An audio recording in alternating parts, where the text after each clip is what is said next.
What's up, party people? Android Stud here, and I got the S9, the beast everyone's talking about it. We checked it out at the Best Buy store. Got the S9 on the left, S8 on the right, and I'm telling you right now, you cannot tell these two apart.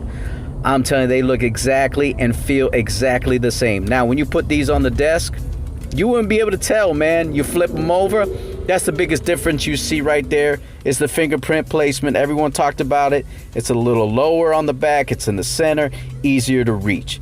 Now, the internals on the S9, they are a little better. 845 Snapdragon. Put these side by side. S8's a little thicker, the S9's a little thinner, but I'm telling you, you're talking about basically the same phone. As the S8 was the heavy hitter last year, it had that 8, whoa, as I almost dropped the S8 right there in front of everybody at the store, but that's all right. The S9 survives. It's got that 845 Snapdragon, like I said. It's got the better fingerprint placement. So the S9, is it worth it, man? Are these internals gonna grab you with the 845, the better cameras, the AR emojis, and so on and so on? I'm not sure. The fingerprint placement, it's a lot better.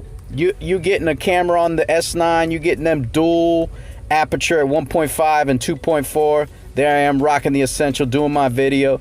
The AR emojis, they're fun, man. I'm not gonna lie. You could have a lot of fun with these, spend a lot of time on the phone. It's kind of a gimmick. Maybe it's not, maybe it is, but it was kind of fun.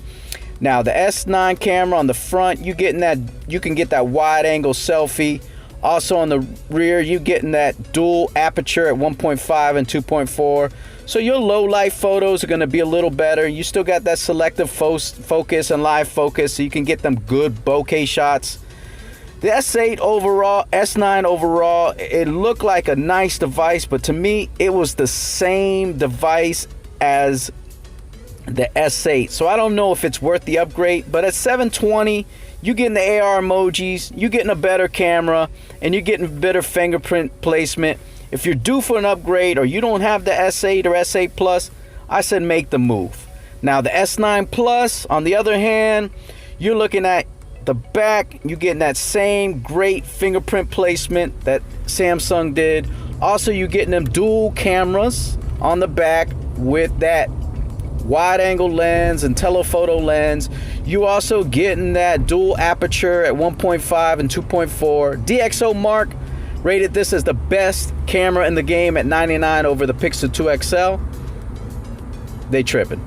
But anyway, as far as the S9 Plus, you're getting a lot. You're getting the dual cameras, you're getting the 845, you're getting some AR emojis.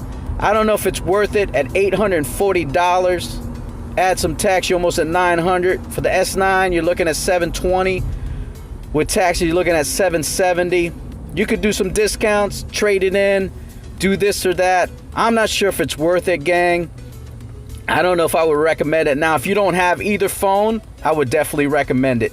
But as far as the feel in the hand, the performance of the phone, to me, it was like the same as the S8 and S9 Plus, besides the camera, besides these AR emojis that, I'm not gonna lie, they're a lot of fun. But that's it, man. Thanks for watching. I'm Android Stud. Follow me on Twitter, follow me on Google+, Instagram, and Facebook, man. I just wanted to drop this video real quick for you guys to see the S9 and S9 Plus.